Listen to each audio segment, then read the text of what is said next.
பேரன்பு serial August 11 எபிசோடில் என்ன நடந்துச்சுங்கிறத ரிவ்யூவாக பார்த்துடலாங்க.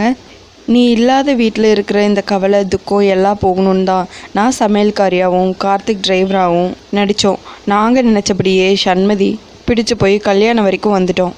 ஆனால் இதுக்கு மேலேயும் நாங்கள் யாருங்கிற உண்மையை சொல்லாமல் இருக்கிறது முறையில்லை. அந்த குற்ற உணர்ச்சி என்னை ரொம்ப வருத்தப்பட வைக்கிறதுனால உண்மையை அவங்கக்கிட்ட சொல்லிடலான்னு முடிவு பண்ணியிருக்கேன். அவங்க எங்களை ஏற்றுக்கணும், புரிஞ்சுக்கணும்னு நீ தான் ஆசீர்வாதம் பண்ணணும் அப்படின்னு ராஜிமா வானதி ஃபோட்டோ முன்னாடி நின்று சாமி கும்பிட்டுட்ருக்க சண்மதியோட அம்மா ராஜிமாவுக்கு கால் பண்ணி, என்ன ராஜிமா எங்கள் வீட்டுக்கு கிளம்பிட்டீங்களா? அங்கே போவேனா, நேராக கிளம்பி தர்மராஜா கோவிலுக்கு வந்துடுங்க, எல்லாரும் சாமி கும்பிட்டுட்டு போகலாம் அப்படின்னு சொல்ல, சரிங்க நான் வந்துடுறேன்னு சொல்லிட்டு ராஜிமாவும் வச்சிடுறாங்க.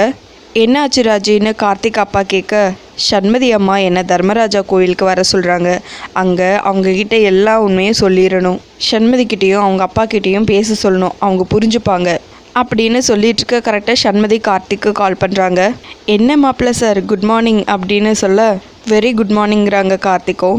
எங்கே இருக்கேன்னு சொல்லி கேட்க, நான் வீட்டில் தான் இருக்கேங்கிறாங்க. சரி உடனே கிளம்பி தர்மராஜா கோவிலுக்கு வான்னு சொல்ல, சரின்னு சொல்லிட்டு கார்த்திக்கும் ஃபோனை கட் பண்ணிடுறாங்க. அம்மா என்னையும் சண்மதி தர்மராஜா கோயிலுக்கு கூப்பிடுறாமா அப்படின்னு கார்த்திக் சொல்ல, அம்மாவும் பொண்ணும் கோயிலில் தான் இருக்காங்க போல இருக்கு. ரொம்ப நல்லதாக போச்சு, நம்ம 2 பேரும் சேர்ந்து உண்மையை சொல்லிடுறது நல்லது அப்படின்னு ராஜி சொல்லிட்டு இருக்க கார்த்திக்கோட மாமா, அம்மா நாங்களும் வரமாங்கிறாங்க. உடனே ராஜி யோசிக்கிறாங்க. என்ன ராஜி யோசிக்கிற? நாங்களும் இருந்தால் நல்லது தானே, எங்கள் எல்லார பற்றியும் ஒரே நேரத்தில் உண்மை தெரிஞ்சிட்டா பிரச்சனை தீந்துரும்ல.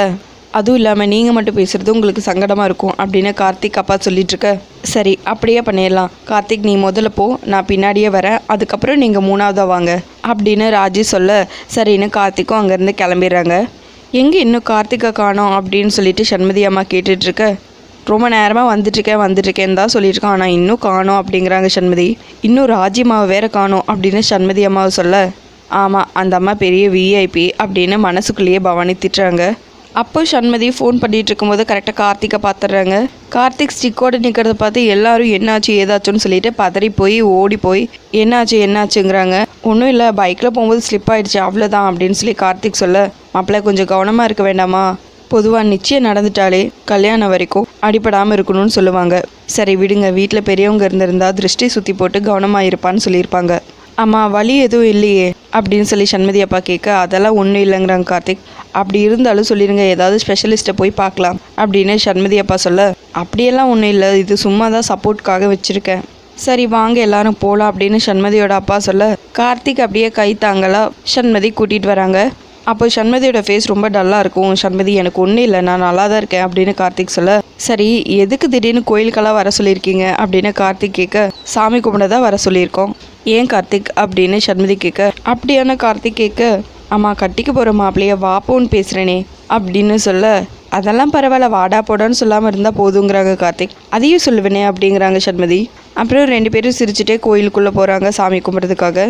அப்போ கரெக்டாக ராஜிமா வராங்க. வெளியே கார்த்திகோட அப்பா மாமா 2 பேரும் நின்றுட்டுருக்காங்க. ராஜிமா வந்துட்டீங்களா, வாங்கன்னு சண்மதி கூப்பிட, ராஜி அப்படியே கார்த்திகையே பார்க்குறாங்க. அதை சண்மதி பார்த்துடுறாங்க. என்ன ராஜிமா வந்ததுலேருந்து கார்த்திகையை பார்த்து கஞ்சாடையிலே பேசிகிட்டு இருக்கீங்க அப்படின்னு சொல்லி கேட்க, அது ஒன்றும் இல்லைம்மா, கார்த்திக் தம்பி கையில் ஸ்டிக்கோடு இருக்காரே அதான் பார்த்தேன் அப்படின்னு சொல்ல, அது ஒன்றும் இல்லை ராஜிமா, வண்டியில் போகும்போது ஸ்லிப் ஆகிட்டாரம்மா, அவ்வளோதான் வேறு ஒன்றும் இல்லை அப்படின்னு சண்மதி சொல்ல, சரிம்மாங்கிறாங்க ராஜியும். அதுக்கப்புறம் கோயில் பூசாரி பத்திரிக்கையை சாமிக்கிட்ட வச்சு கொண்டு வந்து கொடுக்குறாங்க. சரி சாமி, முதல் பத்திரிக்கை யார் கொடுக்கணும் அப்படின்னு சண்மதி அப்பா கேட்க, நீங்கள் பொண்ணு வீட்டுக்காரங்கிறனால முதல் பத்திரிக்கை மாப்பிள்ளை வீட்டுக்கு கொடுங்க அப்படின்னு சொல்ல, சரின்னு கார்த்திக் தம்பிக்கிட்டே கொடுத்துடலான்னு சண்மதியோட அப்பா கார்த்திக் கிட்டே கொடுக்கவும், இல்லைங்க நிச்சயத்தப்போ எனக்கு அம்மா ஸ்தானத்தில் இருந்து தட்டை வாங்கிக்கிட்டது ராஜிமா தான், அதனால் நீங்கள் அவங்க கையிலே கொடுத்துருங்க அப்படின்னு கார்த்திக் சொல்ல, சரின்னு அதுவும் நல்லதான், ராஜிமா கையிலேயே கொடுத்துடலாம் அப்படின்னு சொல்ல, சண்மதியும் அதுதான் சரிங்கிறாங்க. உடனே ராஜிமா கிட்ட கொண்டு போய் பத்திரிக்கையை கொடுக்குறாங்க. ராஜி அதை ரொம்ப சந்தோஷமாக வாங்கிக்கிறாங்க.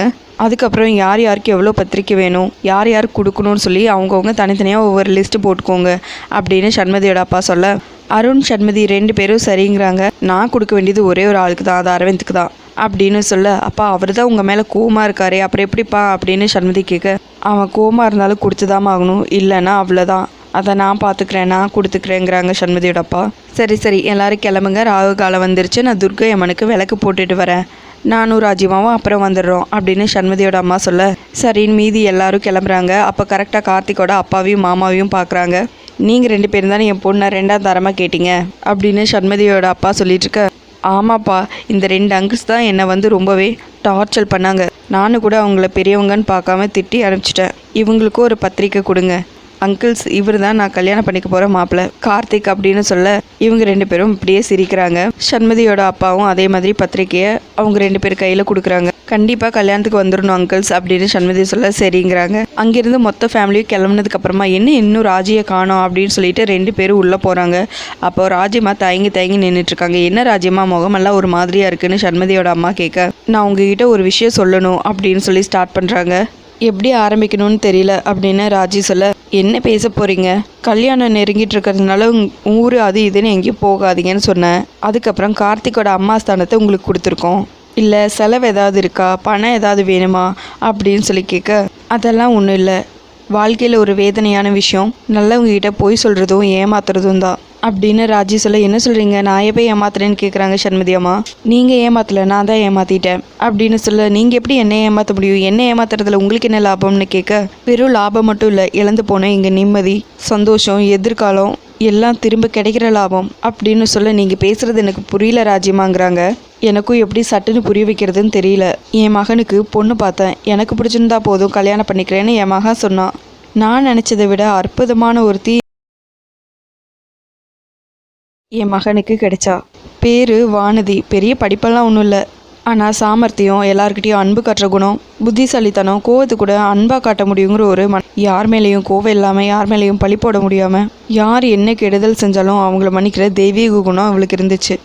என்ன நான் நேசிக்கிற மாதிரி அவளையும் நான் நேசித்தேன். என்ன அவள் தன்னை விட அதிகமாக நேசித்தா. மாமியார் மருமகளாக இல்லாமல் அம்மாவா மகளா தோழியாக வாழ்ந்தோம். எந்த கவலையும் இல்லாமல் சந்தோஷமாக வாழ்ந்தோம் அப்படின்னு சொல்லவே ராஜிமா அழ ஆரம்பிச்சிட்டாங்க. ராஜிமா அலறீங்க? உங்கள் மருமகளுக்கு என்னாச்சு? அழாதீங்க ராஜிமா, என்னாச்சுன்னு சொல்லுங்க அப்படின்னு சொல்லி கேட்க, என் மருமக இறந்து போயிட்டா.